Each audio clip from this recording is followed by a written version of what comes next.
چې کم سړی سره دومره مال موجود وي چې هغه په نن سبا دور کې د 52 تولا چاندي مقدار مالیت یا د دې نه زیات موجود وي.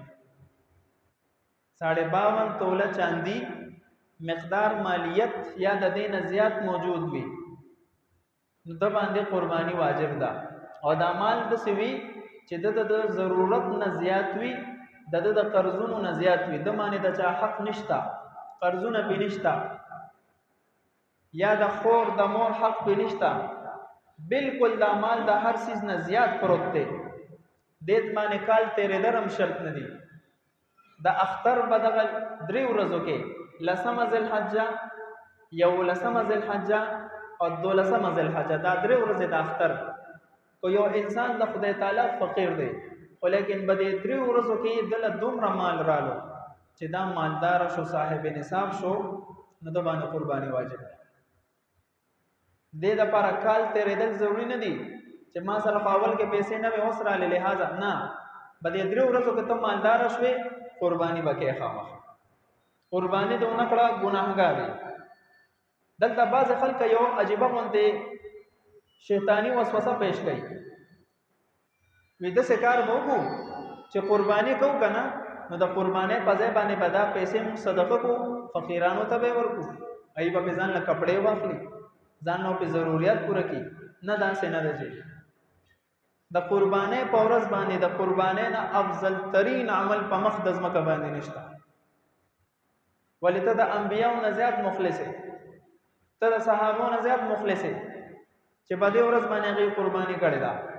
او ته چې د فقیر دومره خیال ساتي نو ته ول نفلی صدقه ورکړه، اومده صدقه د کپړو تنظیم وکړه، اومده صدقه د خوراک تنظیم وکړه، ته بیا ورته د خپل مال برکت.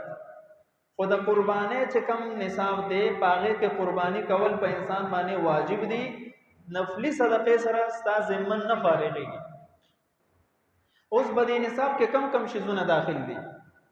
هر هغه چیز ستا پکور کې چې کم لګیدل دي د ډیکوریشن د پاره چې کال کې هغه استعماليږي نه، دا سيزونه هم په قرباني نصاب کې شامل دي.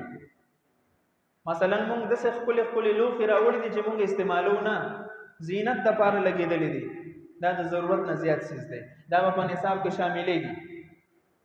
یو انسان سره 2 موټر دي، یو خپل استعمال کې راولي، بل فارغ ولاړ دی، کال سره وته ضرورت هم نه پیخيږي. نو دا کم چې زیات ولاړ دی، کال کې یو پرم استعمال کې نه دراوسته، نو دا د ضرورت نه زیات دی، دا په نصاب کې شامل وي. دا انسان 2 کورونه دي، یو کې اوسې کې استعمال کې راولي، بل مکمل فارغ پروت کال سر ضرورت وته نه را پیخيږي، دا د ضرورت نه زیات دی، دا به د قرباني په نصاب کې شامل وي. کور کې ټي وي پروت، ټي وي ضرورت نه دی، دا د ضرورت نه زیات چیز دی، دا په نصاب کې شامل وي. دا قانون یا ساته دا کور هغه سيزونه چې په کال کې یو پیرم استعمال نشي، دا د ضرورت نه زیات سيزونه دي، دا په قرباني نصاب کې شامل وي. او دا ټول سيزونه به راجمع کې او نصاب ته خبره اور رسیدا قرباني در باندې واجب. بعض خلک جی هلي ګوري زما دومره پیسې الته باندې دومره الته باندې ما سره خو سنشتا په ما د قرباني را نشي. ودا الله بندا قرباني دي څومره بهترین عمل دی. تراشه د هغه غریبانو نه تاسو کا چاوي زړه کې تړپ ته جنون قرباني کو وسه نشته. تعالی خدای وس در کړی دی، مقدر کړی دی، ولې مقضایا کی نو د قرباني نه ځان خلاصېدو د لپاره هلي نه دی لټول پکار، دا د مؤمن شان نه دی.